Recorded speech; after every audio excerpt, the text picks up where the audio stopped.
أعوذ بالله من شرور أنفسنا ومن سيئات أعمالنا من يهده الله فلا مضل له ومن يضلل فلا هادي له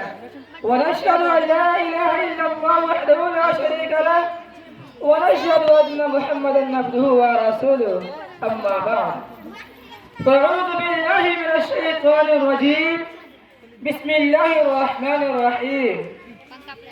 ولا تهنوا ولا تهزنوا وأنتم الأعلون إن كنتم مؤمنين وقال النبي صلى الله عليه وسلم حب الوطن من الإيمان صدق الله العلي العظيم معزز سامعین کرام اور بزرگان دین پردہ نشین خواتین میری ماں اور بہنوں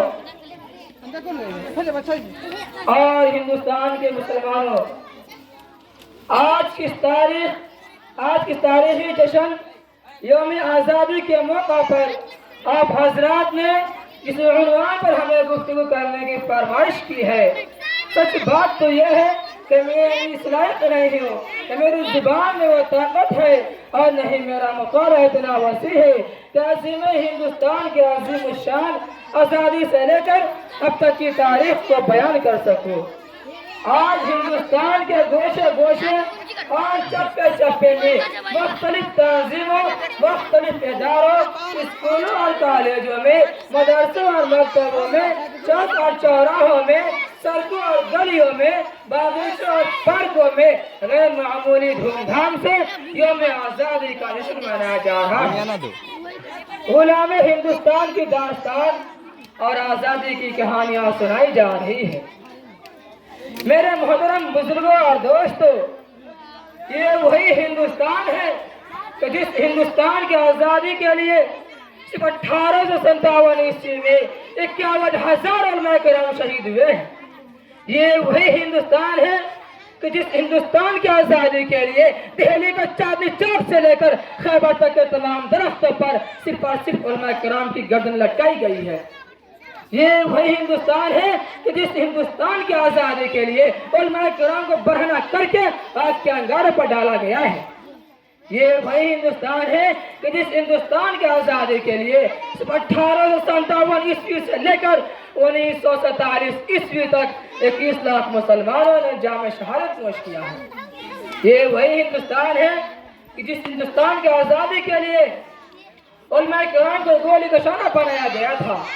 یہ وہی ہندوستان ہے کہ جس ہندوستان کی آزادی کے لیے 80 علماء کرام کو بوریوں میں بند کر کے دجلہ میں ڈال کر گولیوں سے بھون دیا گیا تھا۔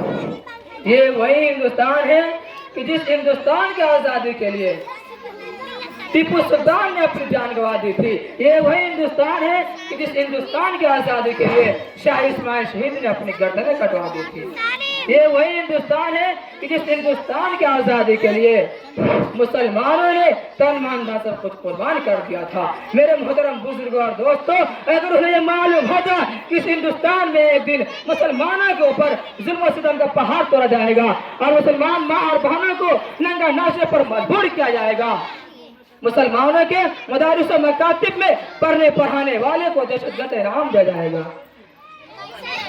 مسلمانوں کو اپنے حقوق سے محروم کیا جائے گا، ہماری خانقاہوں اور مدارس پر بنیاد پرستی کا الزام لگایا جائے گا،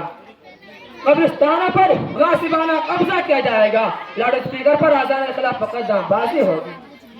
مسلمانوں کو دہشت گرد اور وطن فروش کے خطاب سے نوازا جائے گا۔ میرے محترم بزرگوں اور دوستوں، یہ وہی ہندوستان ہے کہ جس